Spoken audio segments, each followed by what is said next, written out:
오늘 뉴욕시 카톨릭 학교는 개강 첫날을 맞이했습니다.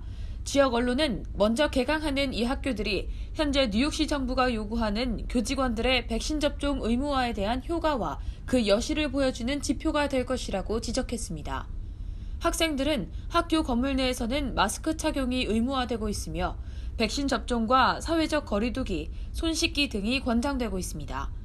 특히 오늘 개강한 이 카톨릭 학교는 다른 공립교들과 달리 팬데믹이 한창이던 작년에도 5일 대면 수업을 진행했는데 학교 측은 매일 같은 학생들을 같은 반, 같은 자리에 배치를 시켰기 때문에 안전했고 이번 학기도 그렇게 될 것이라고 밝혔습니다. 많은 뉴욕시의 공립학교들은 오는 13일, 즉 다음 주 월요일 개강을 앞두고 있습니다. 공립학교 교직원들의 백신 접종은 의무화됐으며 매주 코로나19 검사 결과 제출로 대체할 수도 없습니다.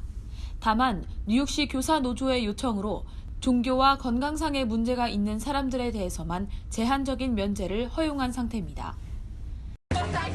어제 뉴저지의 최대 도시 뉴워크 학군도 하이브리드 학습 기간을 시행한 지 거의 1년 반 만에 학교 종이 울렸습니다. 역시 실내에서 마스크 착용은 필수이며 온도 검사와 손소독, 백신 접종을 권장하고 있습니다.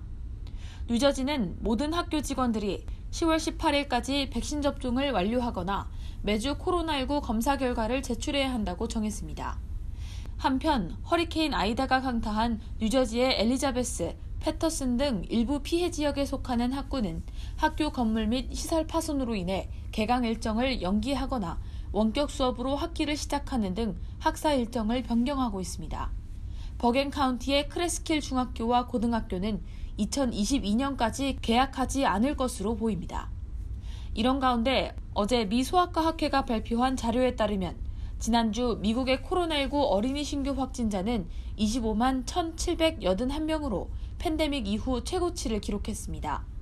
같은 기간 미국 전체 신규 확진자 93만 9,470명에 26.8%에 달하는 수치로 미국인 확진자 4명 중 1명이 어린이인 셈입니다. 다만 CNN은 어린이들 사이에서의 중증 사례는 드문 것으로 보인다고 전했습니다. 이 같은 어린이 신규 확진자의 급증은 대면 수업과 활동을 재개한 데 따른 것으로 분석되고 있으며 전문가들은 특히 백신 접종 승인이 나지 않은 12세 미만 어린이들을 위해 12세 이상 청소년과 성인들이 예방접종을 해야 한다고 조언하고 있습니다. KBTV 뉴스 김은지입니다.